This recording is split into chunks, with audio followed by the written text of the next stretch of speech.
So welcome everybody to the third instalment, the third week of our Spanish and Portuguese tour. Great to have so many familiar faces back on board. Just as always, before we introduce our guests, we'll introduce the team at United Cellars. We've got Mark, our head wine buyer. Good evening, everybody. Jane, our events manager. Good evening. Of course, myself, one of the wine brokers here, and Alistair Cooper, our master of wine, and Jancis Robinson, critic. So welcome, Alistair. Morning. Hi, thanks, Luke. Hi, great to see everyone again for our third week of our Iberian Bonanza. So moving swiftly on, tonight's special guests are, of course, again, Clara Davison from Bibendum. Welcome, Clara. Thank you. Great to see you again. And joining us a little bit later on is Jesus Barquin.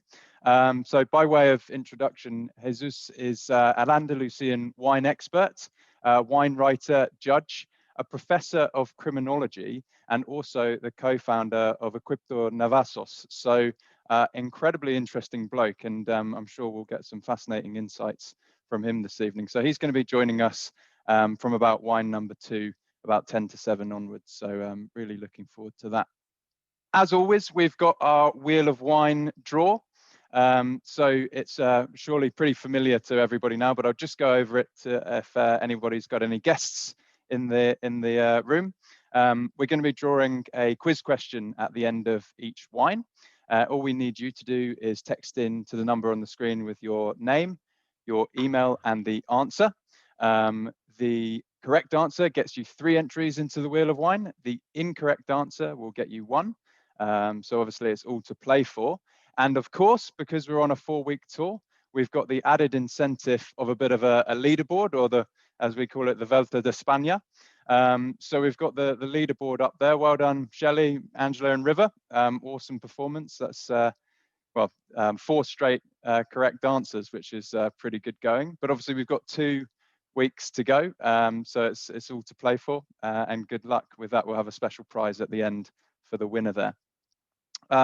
Now, as I say every evening, we love these to be as interactive and kind of engaging as possible. So please feel free to unmute at any point and ask any questions. We've got tons of experts here this evening. If you're not too comfortable doing that, we've got the chat box that you can use, and either Jane or I or Mark or any of the experts will jump on the questions and feedback as soon as we can. But moving forward, we are going to the central region of Spain, and I'm going to hand over to Clara. I think it's me, actually, Luke. Oh, is it? Oh, okay. Apologies, Clara. Poor Clara's like, what? I'm sure that's how. I was like, hang on, what can I come up with? Yeah. Great. Okay. Yeah. So I've got quite a lot of info to. Sorry, my cat's just gone mental at the window. Sorry. I've got quite a lot of info to tell you guys tonight. So I'm going to get cracking. But so as I said, this is our last week of Spain before we pop over the border to Portugal and then over to Madeira as well next week, which should be very exciting. We're going to be heading to Sherry. For me, probably the most undervalued and underrated wines in the world. So I look forward to tasting that. I did, again, for research purposes, open it last night. There's a little bit left. And then we're going to be heading with Clara to Montilla Moriles, which is, I would say, the sort of cousin, perhaps, of Sherry. There is some important, around the area of Cordoba, there are some similarities, but some important differences as well. So I look forward to that. But first of all, we're going to be going to Madrid and central Spain, as Luke said, and probably somewhere where you might not think of being a wine producing area. But before we get to Madrid, I want to talk about Grenache, because Grenache is such an important part of Spain and its identity. So as you know, it's extremely widely planted grape variety. It's probably, I think it's one of the top 10 most widely planted grape varieties in the world. Its origins lie in Aragon in northeastern Spain, but it's spread everywhere. So it's spread over the border to France, where it's known as Grenache, to Languedoc-Roussillon, to Provence, and to the Rhone Valley, where we know the success it's had. In the 18th century, it made its way over to Australia, and you guys know all about Grenache in Australia, and then it's basically found everywhere there, California, China, and all over the world. So after phylloxera ravaged Spain's vineyards at the end of the 19th century, Garnacha was widely replanted due to its productivity and tolerance to heat. So it's really suited to Spain's arid climate, as we've seen. But unfortunately, it never really managed to establish itself as a fine wine producing grape. It was eclipsed by Tempranillo and then latterly by Cabernet Sauvignon, Syrah and Merlot.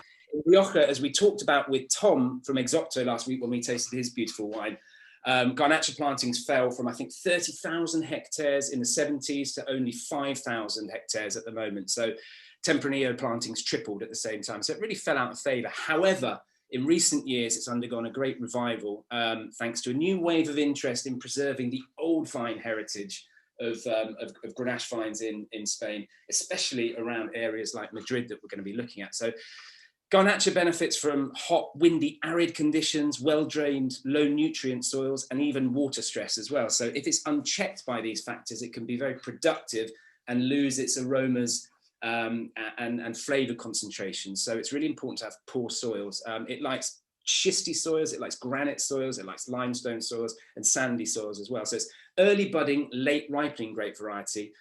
Needs a continental climate, which is why it does so well in areas like McLaren Vale, for instance, in Australia. It's a thin-skinned grape variety. It's often called the Pinot Noir of the South. So it doesn't have a lot of tannins, but what it doesn't have in tannins, it can make up for in alcohol. So you have to be quite careful with the alcohol levels of Grenache because it can easily, top up to 15.5%. So you can add more tannic structure and toasty notes by oak, although it is a grape variety that tends towards oxidation. So you need to be quite careful with the vessels you use as well. So it's very suited to large oak barrels. It's very suited to concrete eggs and neutral containers as well. So it's Spain's third most widely planted grape variety after Tempranillo, no surprise. And another one that you may not know called Bobal, which you tend to find down in the south of Spain. So anyway, to Madrid, that's a little bit about Grenache. So we're going to go to where this wine comes from. And I was really happy to see this wine and to see that we were showing wines from this area because it's truly one of the most exciting areas in Spain. I've got the 2019. I think you guys are on the 17. Is that right? Yes. Bara, Mark, everyone. Yeah, okay. So you're on the 17. So knowing the way these guys make the wines, I think it won't be that much different. But just so you know, yeah, I've got a slightly different vintage. So Sierra de Gredos is a mountain range in the province of Avila in central Spain, about 45 miles west of Madrid.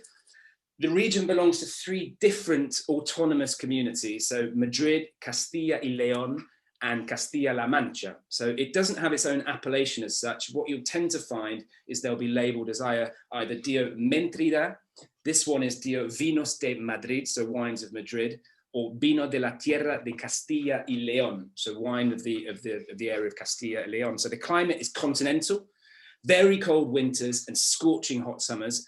Plantings here are at altitude, so between 600 to 1,200 meters above sea level. I think these go up to around 900 meters above sea level. And what's important, we always talk about this in the wine industry. Altitude's very important because you get hot days, cool nights, and it maintains the acidity and the freshness in the wine. And with Grenache, that's really important, as we talked about before, because it can have quite a lot of alcohol. So there are around 2,000 hectares of dry farmed, head-trained old vineyards in this area. And some of the vines are up to around 100 years old, so some of the oldest in Spain. Several grape varieties grown in the area, but the main one is Grenache. That's the one that's most important. So it's a long neglected area, once known for bulk wines, that's been rediscovered recently by a group of talented youngsters who have really brought new practices to the area. So new practices, things like small plot vinifications, organic treatments, biodynamic treatments, as we have with this one here. It's really exciting to see a region like this born again. And what's interesting is these young producers, they really believe that their terroir is almost Burgundian in a sense. So they always tend to put the village that their wine comes from. So here you'll have San Martín de Valdeiglesias, which is the village that it comes from. And there's a group of producers here, Bernabeleva, one of the most important. There's another group called Comando G or Comando G, Marañones, and a young guy called Danny Landy. And they're all interlinked. They all have projects together. And they're very much this Burgundian philosophy. So stylistically, these wines are a world apart from the kind of concentrated, extracted garnachas that you find in Navarra, Aragon, and sometimes in Catalonia, in Priorat, not like the one we had last week, which really focused on the elegant side. So wines here tend to be light in color, as you'll see. They're very lightly extracted. They have a delicate style. Aromatic wines, floral, sappy, smoky, mineral. In fact, they're more like Northern Rhone Syrah or Pinot Noir than they are, you know, your typical Spanish Garnacha. So anyway, to this particular winery, they have, I think, 35 hectares of old vines, mainly Garnacha and a white variety called Albillo. The soils are sandy, they have decomposed granite rock. They've got about 600 millimeters of rainfall here every year. And as I say, they're up to about 800, 850 meters above sea level. So they work the soils manually, organically. Essentially, I think they work the soils, they're biodynamic, but they don't, they're not certified. So we can call them biodynamic. So I think that's a bit of, hopefully you've all tried the wine. I'm going to try this. This style of Grenache for me is what it's all about. As I said, really real pale color. And I'd love to see what you guys are getting on the nose of yours. But for me, it is smoky. It is mineral. It is, there's a sort of chocolatey character. Look at those vines, those old bush vines, aren't they beautiful? And as I say, really on this, for me, it's a very tightly wound expression of Grenache. Certainly more, as I say, on those Burgundian, Northern Rhone style things. I mean, if you get this blind, it's quite different to, let's say, your Killer Canoons or something like that you'll get in, that you might find in Clarence Vale or in Barossa or Clare or wherever they're making their wines. And this is so much more elegant. I love those wines as well, but this is certainly that precise, tightly wound, tightly knit style of Grenache. So I'd love to see what you guys think. I'd say also very different to even the Southern Rhone styles, which in all fairness, I think that's where a lot of the inspiration for a lot of the Australian wines came from. Those kind of Côte Rhone, GSM, bigger blends have come from. Yeah. Whereas this is, it's more that it's that warm climate Pinot Noir. It's I love that comparison. And Nebbiolo as well. You know, I can't help but think of Nebbiolo when I try this wine. It's got that sort of a slightly chocolatey character. And if you looked at it in the glass, you know, my initial thing, if I was given this blind, I'd be thinking Nebbiolo. I'd smell it, I'd look at it, and I go, okay, yeah, it's very pale in color, and it's just so detailed. I find all of these Grenaches here so detailed, so elegant, so floral, so tightly knit, and a really, really interesting style of Grenache. So anyone got any thoughts on this one? Has anyone, you know, drunk much wine from Gredos or from the Madrid area, or just what are your thoughts on this one? Just before we open up to our guests, Sally, I'd be keen to get Clara's opinion on this one, obviously responsible for bringing these in. Clara, what are your insights on this one? Yeah, look, Bernabeleva was a really exciting discovery for us. Mark Izat, who's the winemaker, came really strongly recommended to us directly from a couple of producers that we were already working with, including the team at Val d'Azil, which we tasted back in week 1, and also a winemaker called Jose Luis Mateo from a bodega called Quinta de Muradella, which we haven't looked at, but have made some really kind of groundbreaking wines. And we had a lot of kind of personal recommendations from people to say, when we were starting to build, I guess, our Spanish portfolio, saying you need to go to the Gredos Mountains. Sierra de Gredos is, you know, really unbelievably exciting. And Bernabeleva, as well as obviously Comando G, are already in Australia, but Alfredo Maestro is another producer whose name came up a lot. And they're all, as Alistair said, you know, really close-knit community working in this area together, really supporting each other and doing what we've again and again talked about over this series, which is just breaking the mold of what we have kind of stereotypically come to understand as Spanish red wine, and really showing just how much expression and purity and freshness Spain can give you when it's handled correctly. I think the viticulture, obviously the vineyards are in an amazing location. The altitude is pretty special. The Navaherreros, I think, comes from vineyards between 600 and 800 meters. And the soil is, as Ali mentioned, super like rubbish, really. It's completely infertile. It's decomposed granite and sand. So, you know, sand will always give you lots of aromatics. But really, if you want to successfully grow vines in places like that, your attention to detail in terms of viticulture has to be absolutely phenomenal. And it's those biodynamic practices and those, you know, that care in the vineyard that really allows this collection of producers, Bernabeleva included, but not exclusively, to have created a region in Sierra de Gredos that lots of people are calling to say it really needs its own DO. Yeah. It's a region that people need to step up and recognize as something special and it's not a sum of its parts. It's not a little bit Castilla and Leon. It's not a little bit Madrid. It's really its own entity now. So hopefully that will get recognized. I feel like there's a lot of the people around the world are kind of playing catch up with this region as well, because it's important to point out just how far this region has come. I mean, you think back, not even 50 years, you think back 20 years, and there was a totally different style of wine was coming from this. There are some amazing old vines coming from that, from those vineyards I just showed you before. However, the style of wine just didn't have this same clear-cut freshness and life, and there really is we have to tip our hats to these producers like this who've really cut out a different way of making Grenache from these amazing vineyards. Yeah. Mark, I'm really keen to open up the floor and get some of our guests' opinions. Jesus, I've seen that you've logged in, so welcome. Good to have you on board. Hello, it's a pleasure for me.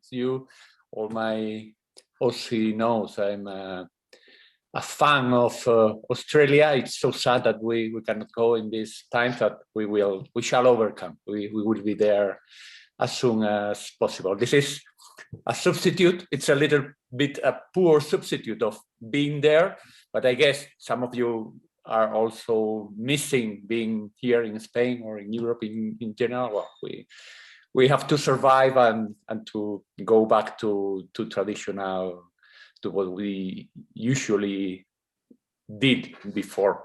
Well, I would like to, if I'd known that Alistair was going to be here, probably I would say, sorry, I can't, because he's much brighter. He's a wonderful introducer of the wines. So I am actually replacing Eduardo Ojeda, who is the winemaker. His Equipo Navazos was founded and is owned and is carried out by two people, who are Eduardo Ojeda and me, and he's the winemaker, the technical guy, and he's the one who makes this wine, this Manzanilla, I think, in the many releases we've made up to now.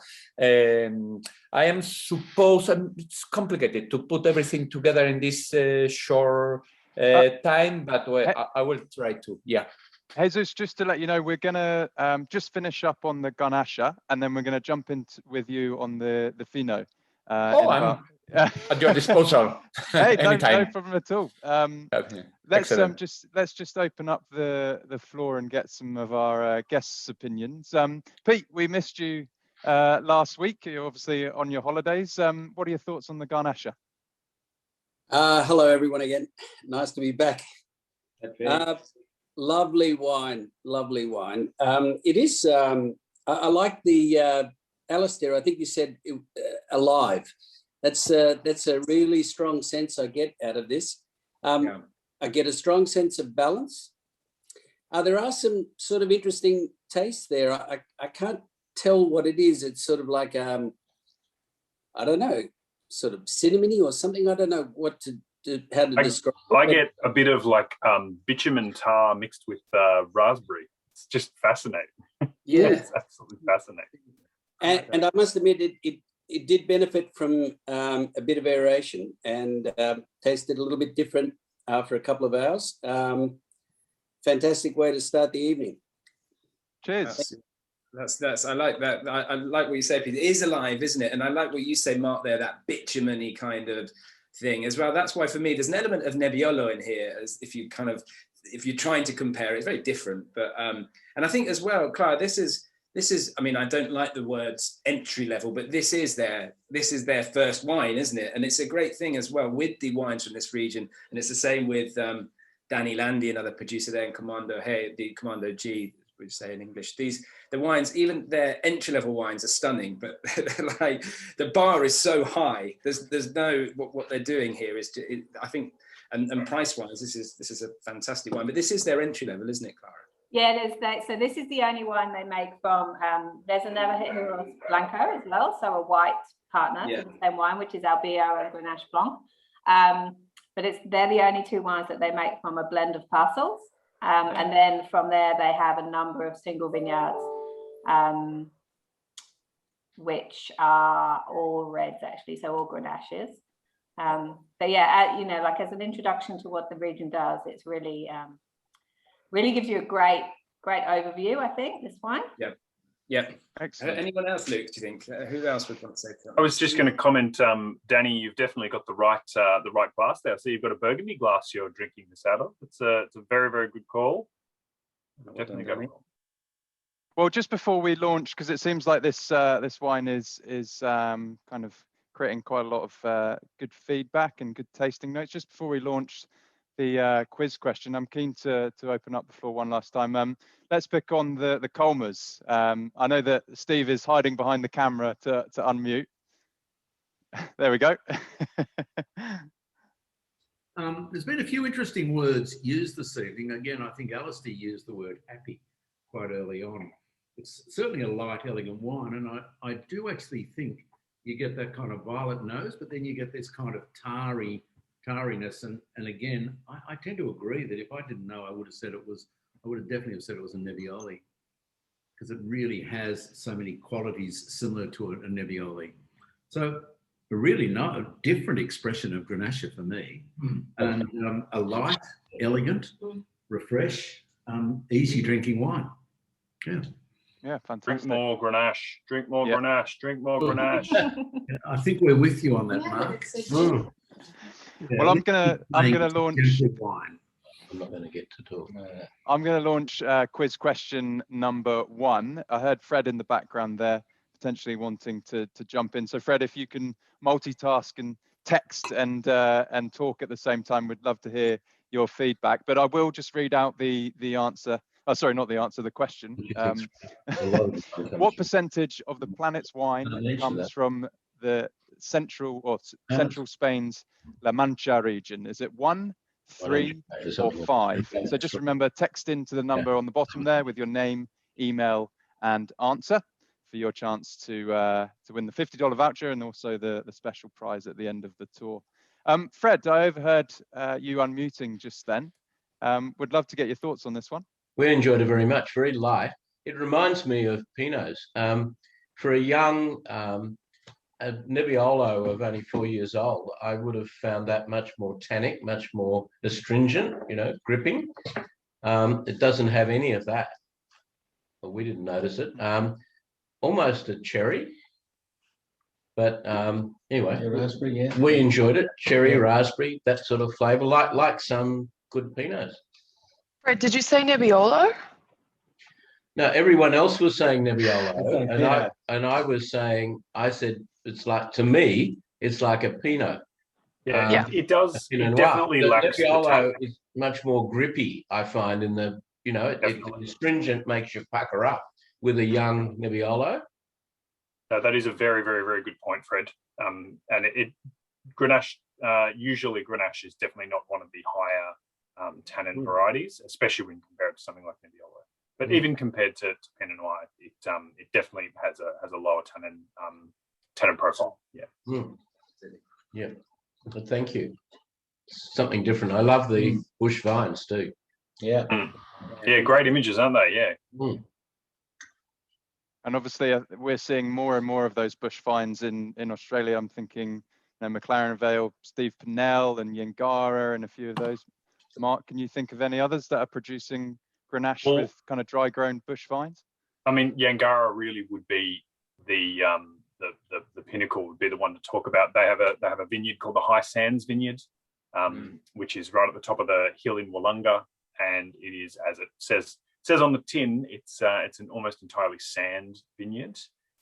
It actually also has a small animal in there called nematodes, which they usually attack the grapevines, and that tends to keep the Grenache vines in check, because Grenache, as you saw in that image I've just shown you, with a bit of water, they just burst out into these huge bushes, and it's all kind of kept in check by the lack of water in the dry McLaren Vale, the sand and these nematodes, and it produces some of the most concentrated and ageable Grenache you'll find in Australia. Amazing. So there we've had it. We had that question up for about a minute now, and I'm keen to crack into the Fino. So just to let everybody know, it was 5%. So answer number 3, 13 million hectares of a global 255 million are found in the central. Incredible. Absolutely incredible amount of wine made in this central part of Spain. Absolutely amazing. So we're going to move on to the Fino, and I'm going to hand over to Jesus. Now, Jesus, I should just let you know, we do also have a video of Eduardo in the bodega. So you can just guide me as to when you'd like me to put that on for you, as and when. So, okay. Welcome, Thank Jesus. you, Luke. Thank you. Thank you very much, Luke. Just please allow me a small correction or amendment. It's Manzanilla. It's not Fino. This is important, and this can be the starting point. We also make Fino, of course, the Fino en Rama Navazos and other La Bota de Fino. It's the same type of making and the same grape when it comes to the process, the production process, but it's absolutely different regarding origin or provenance. Manzanilla comes only from Sanlúcar de Barrameda, which you can see here on the exactly there. There is the bodega from where this Manzanilla comes, and the vineyards from where this Manzanilla comes are also vineyards surrounding Sanlúcar de Barrameda. While Fino, our Finos, all of them come from Jerez de la Frontera and from vineyards in Jerez de la Frontera. Manzanilla and Fino are the two biologically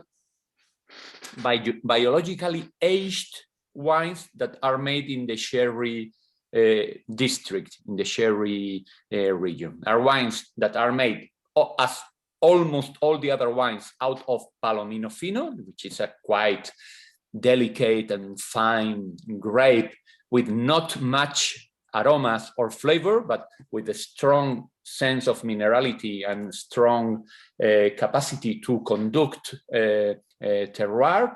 It's very transparent to the soil where and the climate where it has grown. And then there are the amontillados, olorosos, palo cortados, which are the other dry styles, which are oxidative. On the one side, the biologically aged wines are wines that aged under a layer of flour and whose typical alcohol content is around 15%, as it is the case. This is, as you saw before in the other maps, in the maps of Spain, this is located on the southern western corner of Spain. It's in the south. It's a warm area, but the weather, the climate is not particularly warm in that part of Spain. It's Atlantic. It has quite open exposure to the ocean, and there where you can see the sky blue label of the bottle exactly, and all the the wind, and when the wind comes and the rain comes from the Atlantic, it stops there. It's one of the first stops in the Iberian Peninsula. Actually, in that part of Spain, it rains more than in Rioja, for instance, or in parts of Bordeaux, but with one particular feature, which is that there is almost no rain between May and September, or between May and October, June, September. I mean, summer is, by definition, very dry, but at the same time, the Atlantic exposure makes that many nights sort of a soft humidity, soft rain comes from the ocean.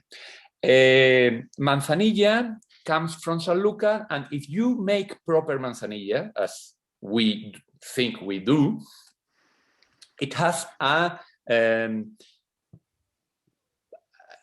very distinctive character compared with Fino. If you use, as we do, grapes coming only from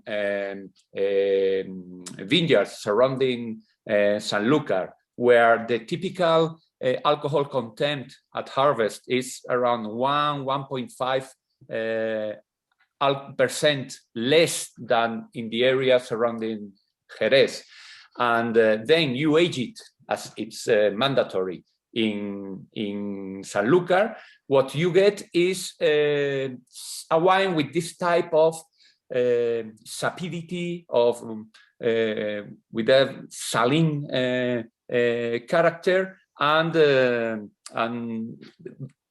sort of a verticality compared with the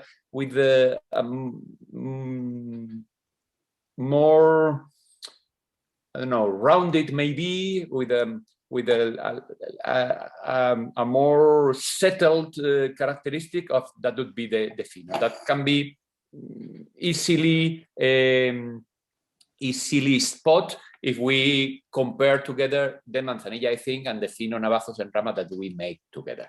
This wine, in particular, this Manzanilla, I think, of which I don't remember now how many releases we've made up to now for Australia, but maybe 8 or 10. Almost every year we make a new release of 2,500 units of harvest for Australia. It comes from a batch of casks close to 14,000 casks, with whom my partner Eduardo Ojeda makes a standard, very top quality, by the way, Manzanilla that sells every year millions of units.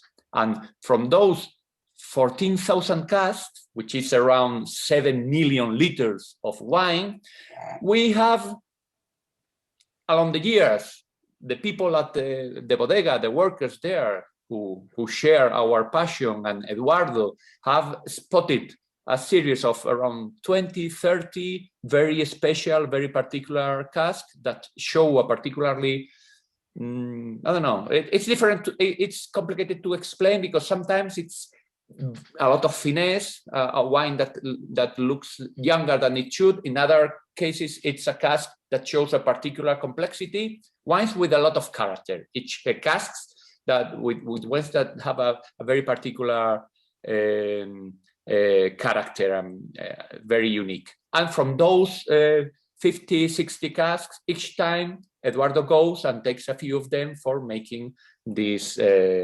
Manzanilla. I think the last one of them actually was collected last week. I'm not sure which release we are tasting today, or you are tasting today. I have all of them around here. Actually, the one I have open is one from 2018, because I felt like opening it.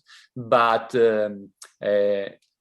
all of them represent, are showing the same line. They come from the same vineyards, they come from the same bodega, and even from the same cask, although we change from one time to the other, but all of them are different one to the other. One of the features of Equipo Navajos is that we don't try to produce a similar wine to the previous one. Our approach to sherry is the approach of a wine lover, where what we try to show is the wines as they are. If we take the decisions, is in order to enhance, to make available for other wine lovers like us, how different, what are the nuances between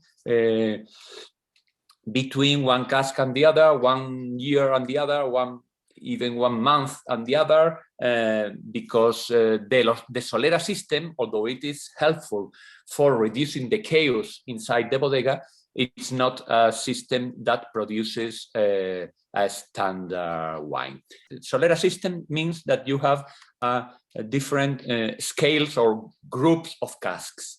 Every year, when you want to take wine out of the cask for bottling, you go to the Solera. You see in this drawing that at the bottom on the floor, there is a row of casks or of vats, which is marked as Solera. You take wine from those casks. Typically, there can be many differences and many styles, but on average, you can take 25%, 30% of wine from each cask, because you don't want to kill, in case it is a manzanilla, as in this case, you don't want to kill the floor. Then you take 30% from that and you bottle that. That means that those vats are emptier than they used to be.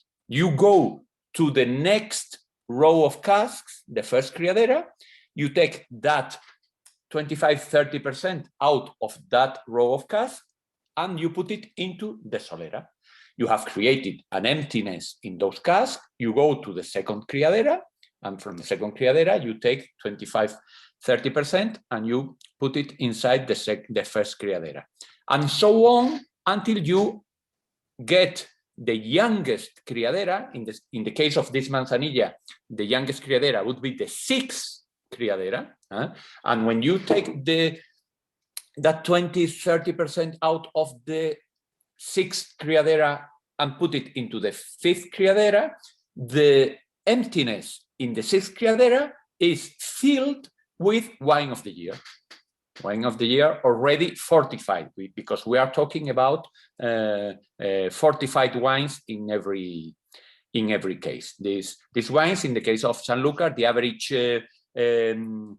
alcohol after fermentation is 11.5-12%. So in Sanlúcar, you need to add around 3% alcohol to the wine for putting it at 15%, which is the minimum up to now mandatory for a manzanilla or a fino. All wines from Jerez, all wine that bear the sherry, Jerez, manzanilla, Sanlúcar labeling, all of them are at least 15%, and all of them have to be up to now fortified.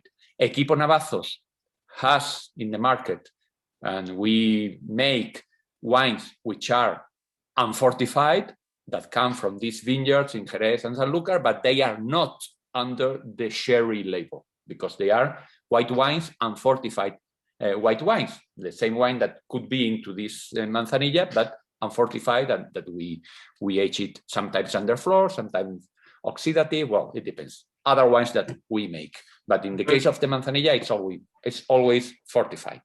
I would just I'll just put in a little bit here. So one thing that was explained to me, because the Solera system can often be quite confusing, and if you look at all the arrows in this, it can be quite misleading in a way. But the one thing that was explained to me that really made me kind of understand it was the entire point of this concept of the Solera is, it's another word for it is fractional blending, and what it means is that there will always be a fraction of the oldest wine within the barrel. So what it's doing is it's increasing the complexity. So in the bottom, in like say the first criadera or in the Solera down the bottom where it gets bottled, there will be something within that barrel from the first ever criadera. There will be something that is as old as the Solera system itself, which is quite an incredible way to think of it.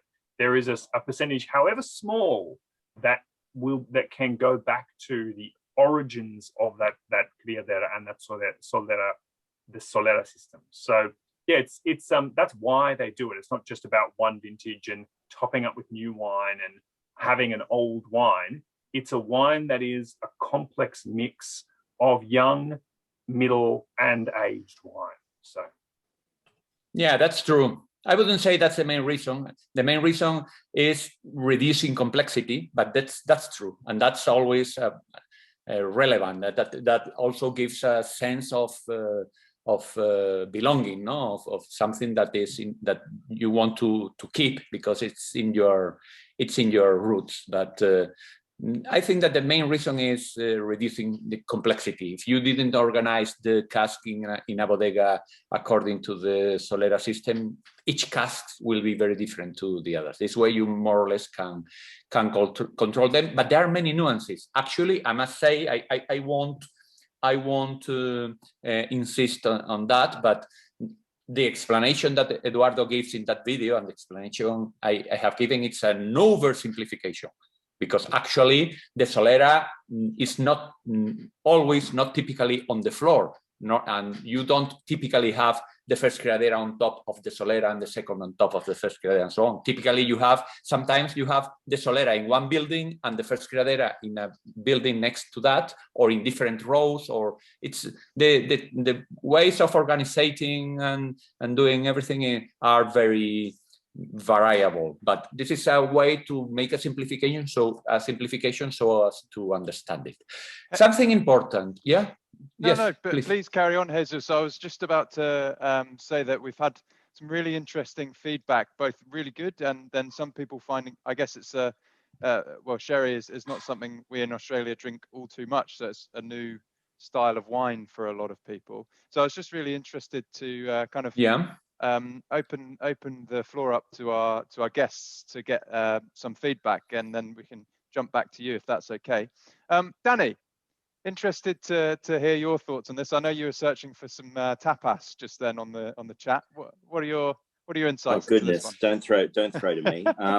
Yeah, look, I got to say, Ali said Manchego cheese, so I pulled some out because I have everything in my larder, and yeah, sherry's not usually my style, but definitely with a bit of food, in this case Manchego.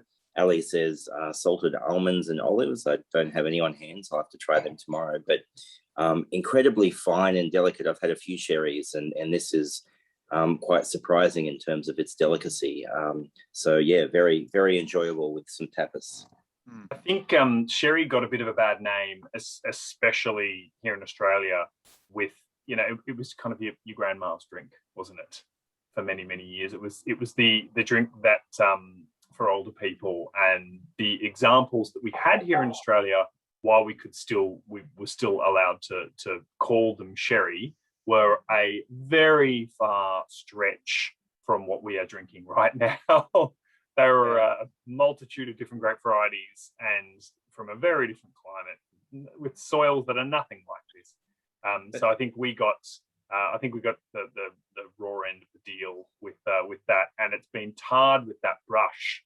So I think it's very good to reintroduce this to you guys and show you that, you know, I said drink more Grenache, but drink more sherry. Yeah, I agree. It's been the same over here in the UK with the reputation as being either the vicar's drink or your granny's drink or your auntie's drink or whatever it may be. But it's so exciting to be with Jesus, because these are possibly, I mean, I always talk about sherry being the most undervalued, underrated wine in the world. And Equipo Navassos are, for me, the creme de la creme. It's really exciting to have you here, because these, I'm not saying, I absolutely adore these wines. I think they're some of the world's most special wines. And it is confusing. I know Angela's got her, you know, struggles with sherry as Danny does. And I just urge you, I remember, I mean, we can probably all remember the first time we had a beer or a glass of wine when you're young, when you sneak it from your parents, and it's never really nice, you know. You don't really like the first sip, but it takes time to get used to sherry. But when you do, and it is food is so important, you know, as Danny said, you know, having it with different foods and the environment you're in, it is, I think, yeah, the world's greatest drink, and there's no better producer than these guys, and this is a great place to start. But Angela, what are your thoughts? Are you enjoying this a little bit more today or not? I am.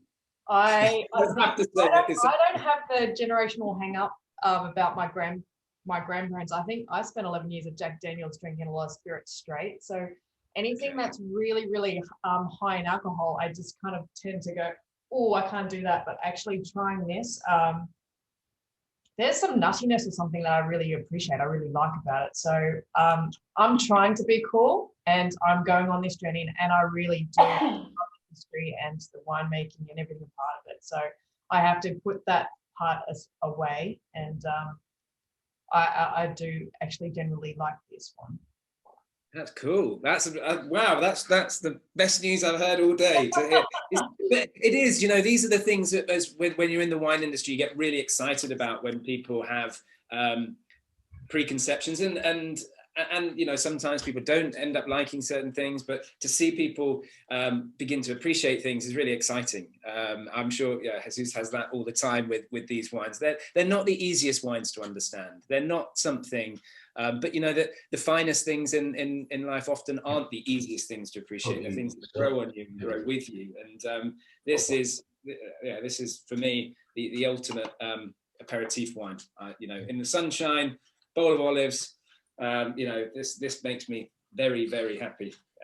So hopefully we'll all get there one day. Sushi also, by the way. Thank you very much, Alistair, and everyone. But I would suggest sushi also for a wine like this. Something important about these wines is that we don't filter. Some of you that may have tasted a Fino or Manzanilla before, a commercial Fino or Manzanilla, will find that they are much paler. They are very pale or almost transparent because they tend to be very aggressively filtered and after chilling.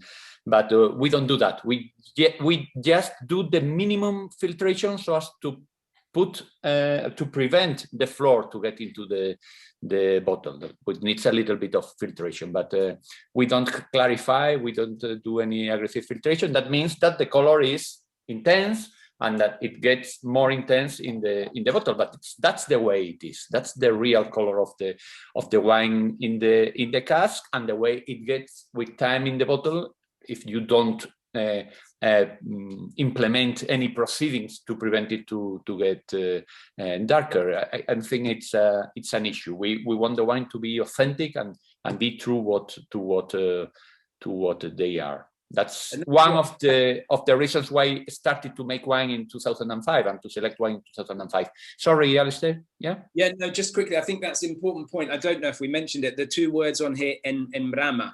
That means, doesn't it, that you've taken it off. If you see these two words, enrama, on a bottle of Fino or Manzanilla, it means it's not filtered. So it's this purer, dare I say, expression of sherry. If you're buying a La Gitana or some of these more familiar ones, they've been filtered, which is important, isn't it? Fred, I noticed that you had a question. What I'm going to do is launch the second quiz question, then we'll come back to you, if that's okay, just because I know that we're quickly moving into 7:30. I've just seen the time, yes. I'm sure we can go over as long as everyone doesn't mind too much. So I'll read out the quiz question, then we'll jump back to you, Fred, to put your question forward, if that's okay. So the food style tapas takes its name from what? Is it answer 1, an early 20th century tap dancer? Is it number 2, a pallet of food that was placed over a drink to prevent flies getting in? Or is it number 3, guests would tap on the table to order food? So I'm sure Jesus could answer this one, but I'm sure you'd get 3 points. Fred, I'm going to come back to you, and if that's okay. I want to ask Jesus about his the aging in bottle. I found a 2012 down in the cellar, and I've opened both, and you can see that it's certainly got darker. Yeah. But is there a peak time for drinking, Jesus? I don't know how you are finding it, but in my opinion, it's a wine that ages beautifully. It gets more complexity. A little bit of the nuttiness is getting more and more. In my experience with older bottles, not of, I think, because the first year we made, I think, was 2010, but of older bottlings of similar wines, is that the evolution sort of stops after between 10 and 20 years, depending on the wine, and then it settles. When if the wine has got it sort of gets to the top of the nuttiness around between 10 and around 15 years, we could say, and then it gets settled. It's sort of flat in the sense of doesn't change in much in decades and decades. I've been lucky to drink manzanillas like this from the 30s and from the 20s in Halves, and they were excellent and showing that profile that I mentioned. I think that the evolution is very similar to Vangeon. Actually, this wine is very similar to a Vangeon or Chateau Chalon. It's 6 years. This is a little bit less than 6 years of average age. This is between 4 and 5, but it's similar. It's similar. Actually, if you think of the last bottle of Vangeon or Chateau Chalon you've drunk, you might find quite a lot of coincidences with these manzanillas, particularly when they age in the bottle. Definite similarities. Yeah, fantastic. So we are going to reveal the answer and then move into the Pedro Jimenez. So well done to everybody who got answer number 2. It was, of course, a plate of food that was placed over a drink to prevent the flies getting in. Tapa, literally meaning to cover or to lid. So well done if you got 3 points there. Congratulations. So I am going to swiftly move on to Clara. I should say, Jesus, we'd love to keep you on board if you're interested in having a look at the Pedro Jimenez for us. But over to you, Clara. Still looking at technically, a wine that's referred to as a sherry. I guess there's a lot of major differences between 15%. Pedro Jimenez and also this style that we're going to look at next in comparison to Manzanilla. To begin with, just a little bit kind of geographically where we are. So Pedro Jimenez country, which is where Toro Albala are, is around the area of Cordoba, and the wine region itself is referred to as Montilla Moriles. It's about 2 hours drive, I'd say, inland and east of the coast of Manzanilla, so slightly northeast. Yeah, that's a good map from where we've been for the sherry. And in that part of Spain, that kind of distance from the coast makes a huge difference to the temperature.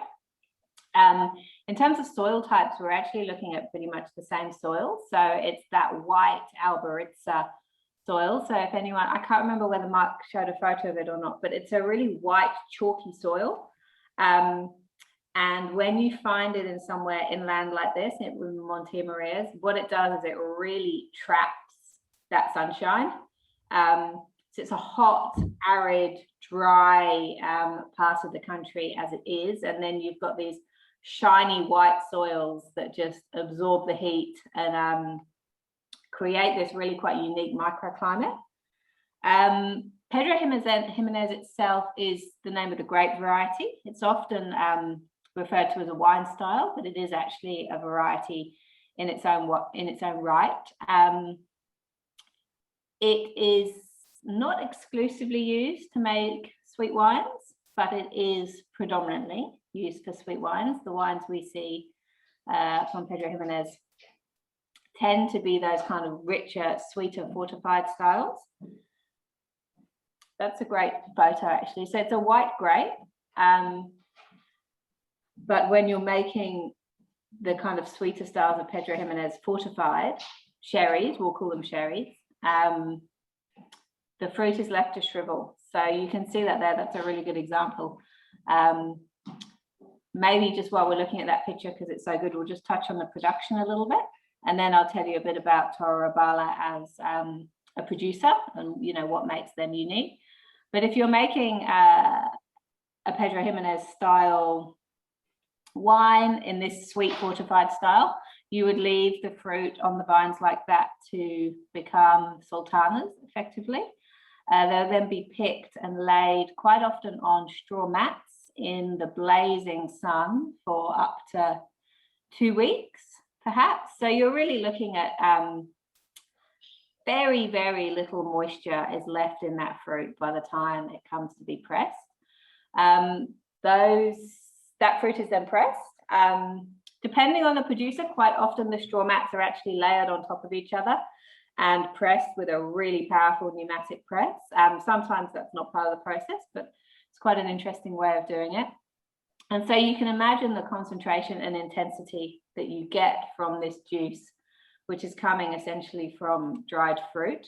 That is then fermented as per, like a normal winemaking style, but the fermentation is stopped because there's so much sugar in that fruit. You really have to add something to stop the fermentation.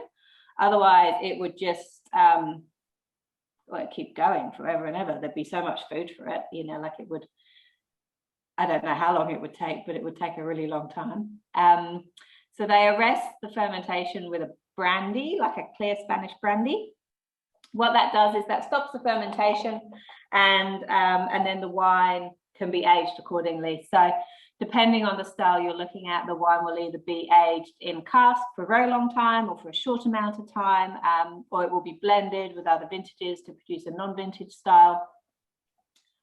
That's probably a good thing, a kind of good way to segue into talking specifically about Toro Albala, because one of the really interesting things about Toro Albala is that they're actually the only producer in the world to specialize in exclusively vintage Pedro Jimenez. So most Pedro Jimenez you'll see on the market, regardless of quality, this is kind of good Pedro and more entry level, you'll see as non-vintage, which means that people are blending across various years, various barrels. Lots of Pedro producers have good cellar supplies, but one thing Toro Albala do is they concentrate exclusively on vintage production. So you'll always see a vintage attached to anything that comes from Toro Albala. As an estate, they were founded actually in the 1840s. So it's incredibly old. They really started to, I guess, make their mark in the 1920s, which was when they made a kind of concerted decision that they would focus on traditional practices and producing Pedro Jimenez of the highest quality and vintages exclusively. So since then, that's something they focused on. They have an amazing cellar. We quite often, well, not quite often, but from time to time, we will be offered like a museum release selection where we can see bits and pieces from all sorts of vintages over the last 100 years. The wine we're looking at this evening is their youngest release. So it's 2018, 2019 has just arrived in Australia. So I guess the key points with this is the aging. There is not really much of an aging process. So when there's two styles of Pedro Jimenez, the other one that people have probably seen around is a very black, almost tar-like, syrupy, very licoricey looking wine. That color comes from wood aging and oxidation. So Pedro Jimenez is a white grape, as we saw on the vines. So naturally, it doesn't have that dark color. It's not like a red wine. There's no tannin. So the Toro Albala we're looking at this evening is completely unoaked. And I guess they're kind of most pure expression of Pedro Jimenez. I think the other thing that's really important to mention about Toro Albala is that for anyone who's drunk a bit of Pedro Jimenez in the past, their wines, it's very difficult to make this style of wine with a degree of freshness. Freshness is, you know, like it's a difficult word to use when you're talking about something that has this kind of amount of richness and sweetness. But one thing that's really amazing about Toro Albala, because they have such great old vine quality and because the methods of production they use are so traditional and careful, and their aging process is incredibly thorough. The wines have this kind of freshness and energy about them, even though you're drinking, God knows, like hundreds of grams of residual, probably more than hundreds per bottle. They still have this Moorish character and almost citrusy finish, which makes you want to keep going back. Whereas I think a lot of Pedro Jimenez in the market, I would struggle to go past the first mouthful, really. I'm glad I'm glad you said that, actually, Clive, because I totally agree with you. Sometimes with PX, I can struggle, you know, especially as you talked about the ones that we know, the deep, dark, gloopy ones. They can be, you know, the classic thing is put them over a bit of ice cream or something like that, you know, lovely, wonderful, but they can be so intensely sweet. But this, you're right, this is lovely. This has got a real sort of, you obviously you can't drink huge amounts of it, but for a PX, this has got great drinkability, I think. So I totally agree with you. It's quite a surprise for me. Yeah, we've definitely tried a few that are kind of sweet for sweetness sake, almost. I had the great pleasure of actually trying the 1982 Toro Albala, the one it pours like oil, actually. It's about as black. And that's got, it's around about 450 grams per litre residual sugar. Do you know what the residual sugar is on this one? Because it tastes a lot lower than that. It's not as concentrated as that, but no, but I think it's also, I actually don't know. From memory, I think it's around between 200 or 300 grams, but which is still unbelievably high. But I think what's really key is that because it is more youthful as well, the acidity is actually quite high. Pedro Jimenez isn't naturally a particularly acidic grape, but Toro Albala seem to manage to capture whatever acidity there is. And it just gives that slightly cleaner mouthfeel as well. You know, the flavors are so, you know, it's sultanas and dried apricots and a little bit of caramel and tea leaf and those kind of really unctuous, delicious flavors. But for me, what really distinguishes Toro Albala from other producers is the mouthfeel and the texture. I just find there's something that's less sticky. Unctuous, yeah, less unctuous, less, yeah, not, like I said, not sweet for sweetness sake. Yeah, it's not just sugar and nothing else. Yeah. And I think, you know, like, I think we talked a lot, just in the chats, there was a lot of talk about food when we were discussing the Manzanilla. And I think one thing that's really important to note is that in Australia, and the UK as well, I grew up in the UK and have been here for about 15 years, but we don't have the culture of always eating and drinking together in either of those countries. Like, we will go to the pub and just drink, or we will sit down and just drink. In either of the UK or Australia, but in Spain, and particularly in the regions we're looking at this evening, there is no way on earth people would drink without a little bit of something. And it's the same when you look at Italian wines, you know, like when you taste a lot of wines from Piedmont, people are so overwhelmed by the structure, but what they forget is that the Italian culture, you wouldn't just sit down and have a glass of Barolo. There'd be salami and some olives and some nuts, and, you know, it's a real cultural difference that the opportunities to drink these wines when you're in the countries they originate from are so different culturally to the way we see them here. There's always food involved, and that's such a crucial part of understanding these wines. Like, if you have this with blue cheese is really great.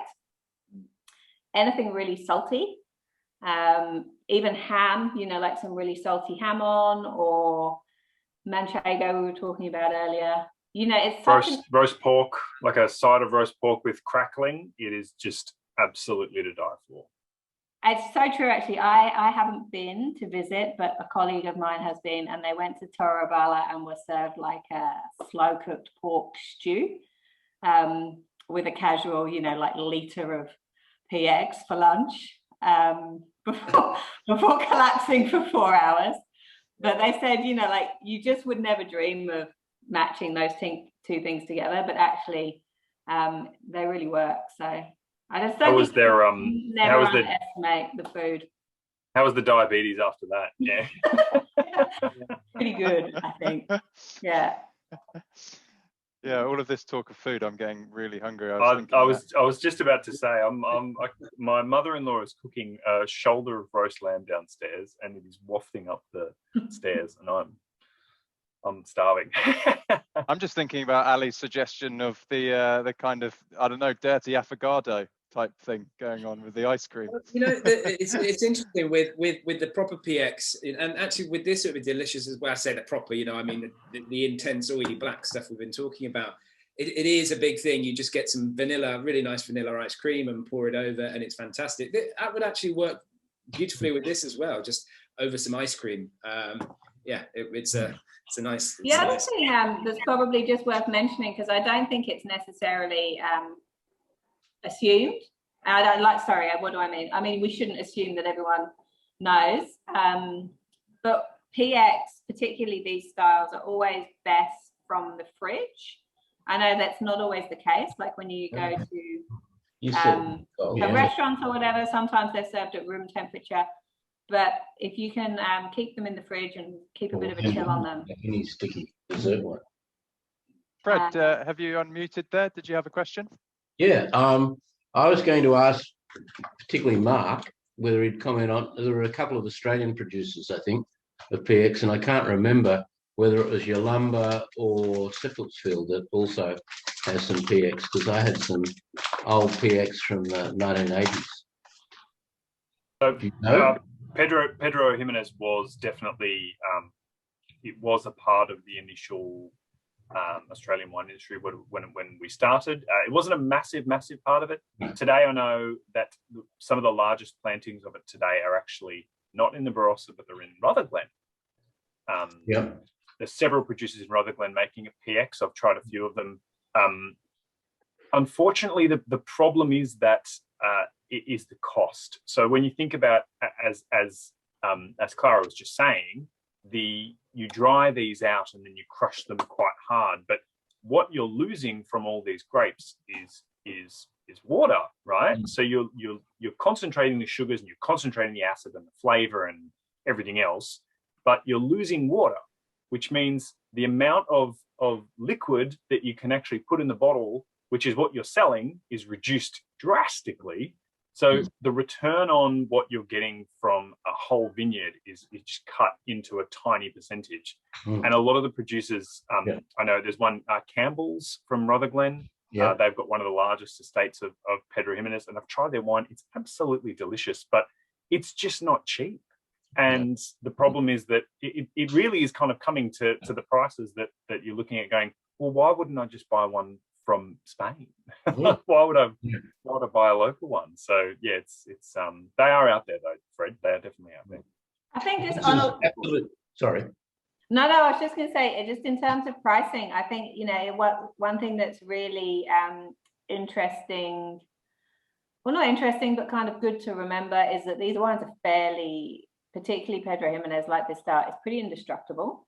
If you keep it in the fridge, you can drink it over the course of a month, 6 weeks, no problems, without there really being a huge amount of impact.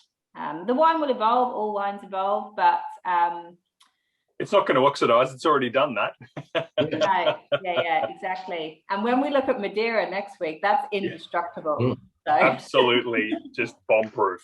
So yeah, like sometimes it pays to kind of get a slightly more expensive bottle knowing that you'll get that longevity out of it, particularly if you're keeping it in the fridge. Have a little nip once a week for a few weeks. Kind of nice way to end the evening. For health's sake, everyone. For health's sake.